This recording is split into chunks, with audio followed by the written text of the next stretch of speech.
What's up dreamers, welcome back to another video. I hope you're doing this. So this is my red and green forest tank. I built this around 2 months back. Initially it did really good and this is how it is looking now. And I can explain this tank in just 2 words, that is nutrients imbalance. So as you can see, this tank is full of thread algae, and if I'm not wrong, it occurs when there is a huge imbalance between the light and the nutrients, and this tank is literally full of it. Although the fishes are doing really good, they don't bother about the algae. They are just loving this tank. Just look at their colors. So they all are doing really good. So it's the tank which is not looking that good, and this is Ambulia, which is doing good with full of algae. This was red kabumba, and this is a very demanding plant, and that is exactly why you can see it's not doing that good. So what I'm planning to do, I'll take all of it out.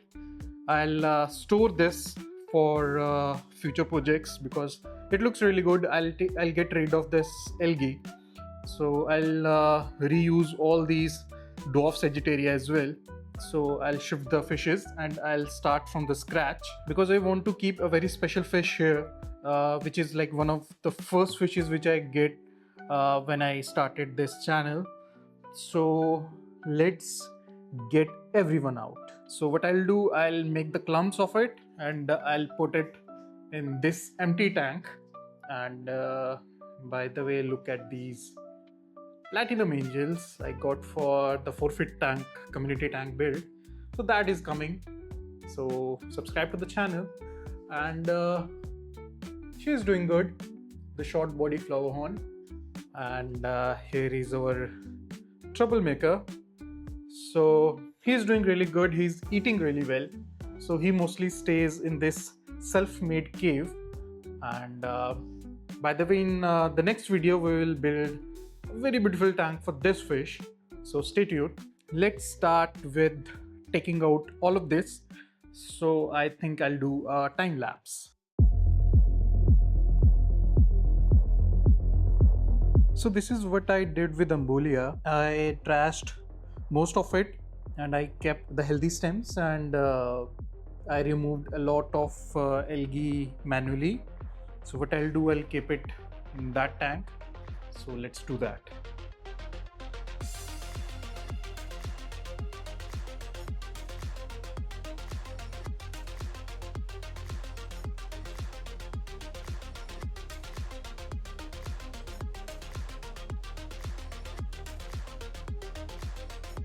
So I planted around 5 to 6 pots of this dwarf Sagittaria.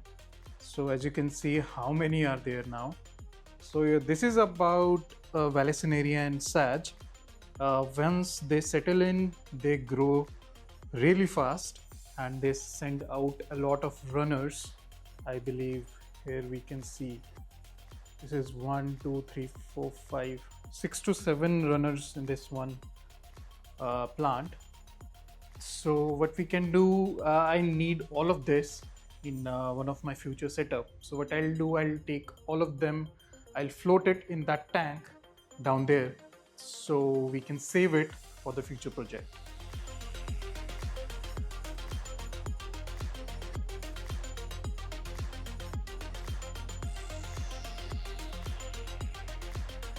So everything is out of the tank, all the soil is there because I can reuse it, and now I just have to clean it.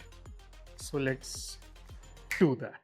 So the tank is all clean, and even the filter, it's all clean. I washed all the biomedia and everything.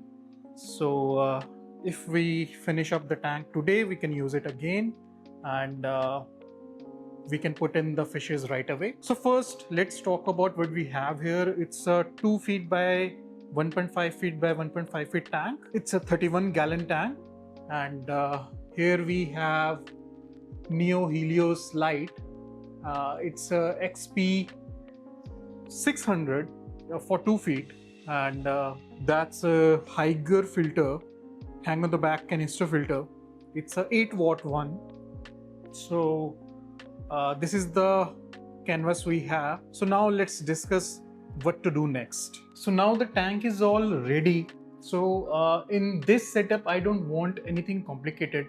I don't even add the aqua soil again. So what I'll do, I'll add a few big pebbles, a few big boulders, rock, and around which I'll add the gravel. So some plant at this side, some plant at that side. So very simple setup I want.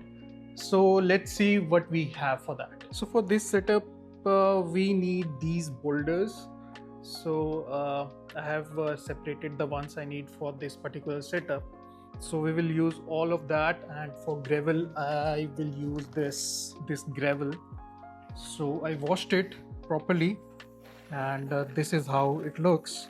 So this is what I'll be using around the boulders as the substrate. So these boulders for that, and don't mind the mess, I was just cleaning this tank. So yes, we have to use those boulders, and before adding them we need these egg crate, just so that they can absorb the weight, the pressure points from those rock. So now let's start with the setup. So as I am looking forward to add all the boulders right in the middle, so I think it's best if we add it somewhat here, so that it can, yeah, right here. I think it's good enough. We have enough space at the back. Big boulders will be here, and this will be the open space. So now let's start with adding the boulders.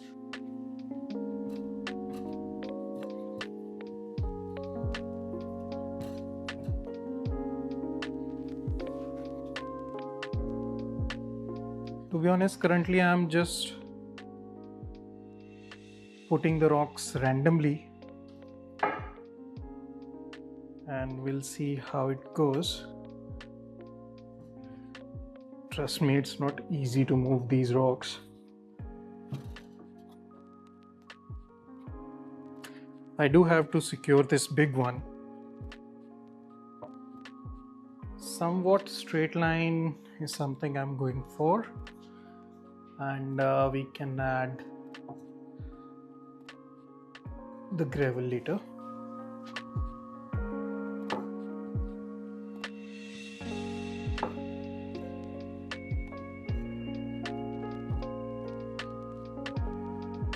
So this is the composition I'm going with. Vaguely this is how it will gonna look, but when I'll add the gravel, I can adjust them a bit here and there. I want to add another stone here and here as well, some smaller piece, and then we can plant here and there, and we can add a few in between. So it's looking good. So now what we can do, we can add the gravel.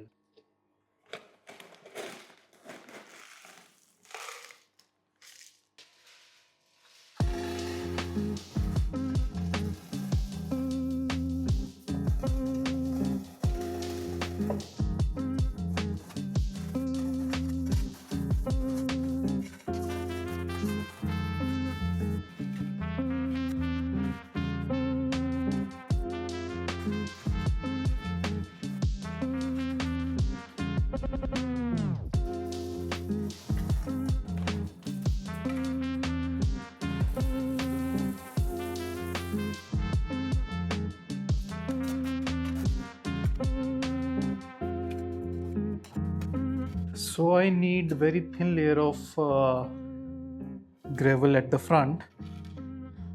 So I'm just pushing back all the extra ones, and I need a good depth at the back because I need to add a few plants.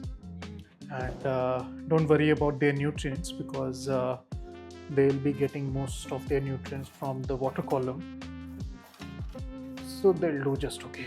And I just want to add a few clips around the rock, and for that I will add a few root tabs just for them, as they are heavy root feeders. So I think we are done. I just want to add a few more big rocks around here. I think they look good.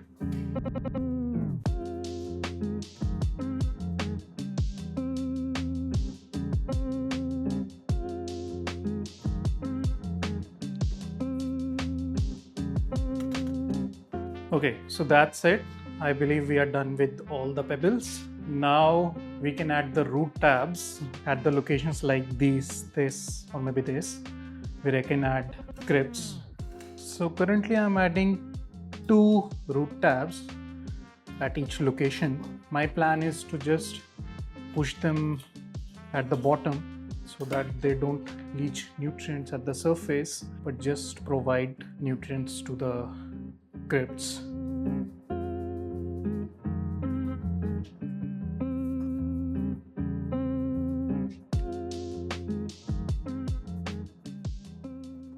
So the crypt I'm choosing for this setup is this one.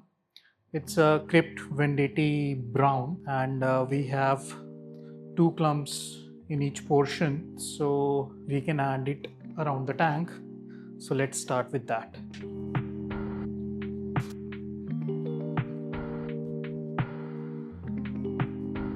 So here I am securing the crypt by pushing some pebbles around it so that it can't uproot itself. So it is looking good. Now let's add the other 2.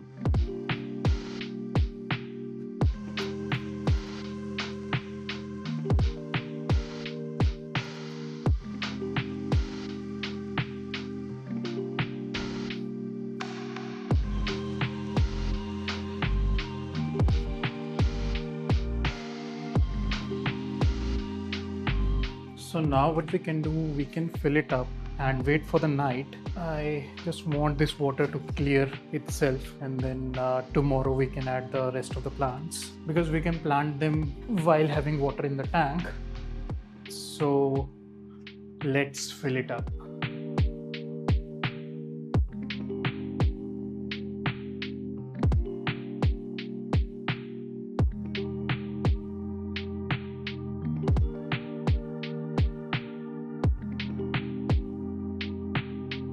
So guys, this is the next day and the tank is looking quite clear now. So before adding any other plant, I just want to check the water parameters. For that I'll use this kit because I just want to see if any of these big pebbles or the smaller ones, if they release anything or not. So for that I have to check the parameters.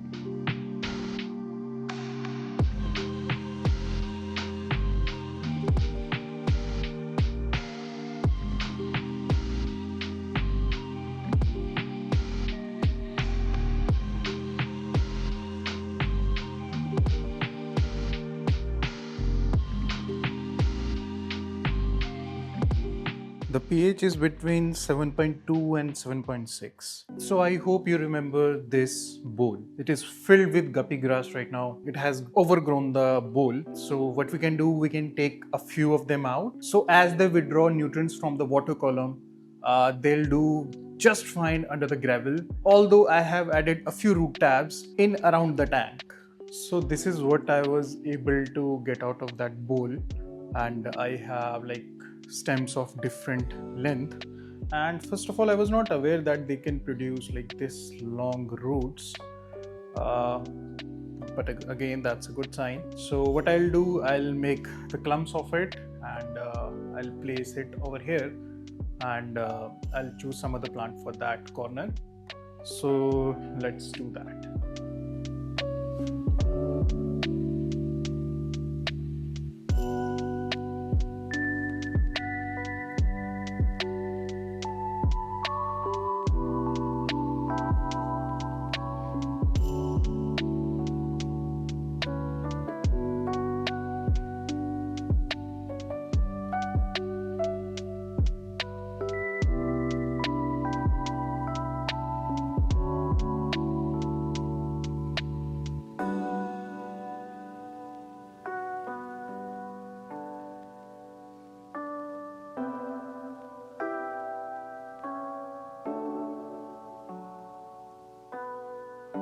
And this is the other plant I'll be using. It's a foxtail, and it was like floating from last couple of months in one of my quarantine tank.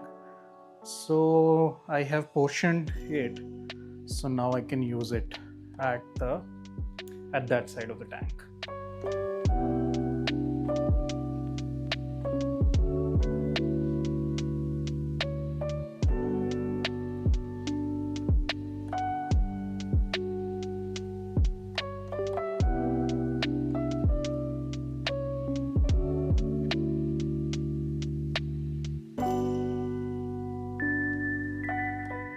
So obviously the tank is all murky again because I disturbed the gravel, but like within a day it will gonna get clear, so no worries about that. So what we can do, as all the plants that are in this tank were in previously were in established tank, so they all are covered with the beneficial bacteria. Even the filter is all cycled, so what we can do, we can add the fishes right away.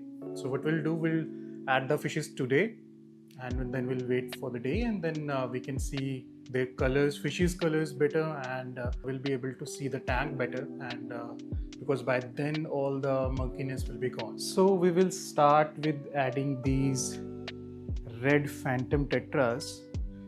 Although they don't have that red, bright red color right now, but the thing is they are very small right now, so within a month I believe they will start showing that bright, brilliant red color. Here we have one with twisted spine, I believe. I really like it, to be honest. I don't care about the body structure as long as the fish is healthy. So you guys can name it in the comments. So we have one special one, and this is the special fish that I wanted to add.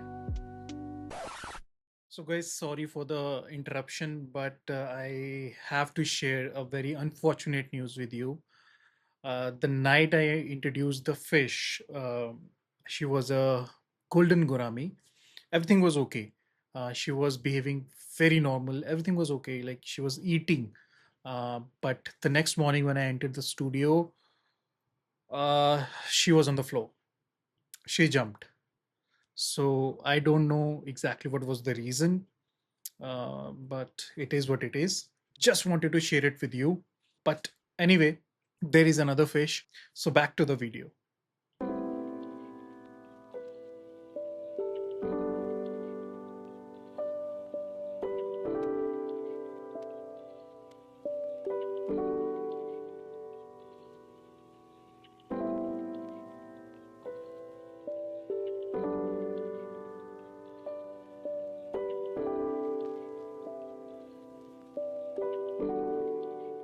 So this is red lily gourami, and he will be the centerpiece of this tank.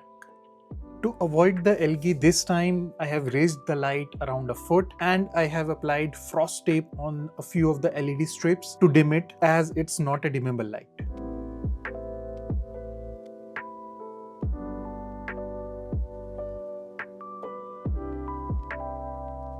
So guys, if you have watched the video till now, first of all, thank you so much, and do consider subscribing to the channel, and don't forget to like the video, and I'll see you in the next one.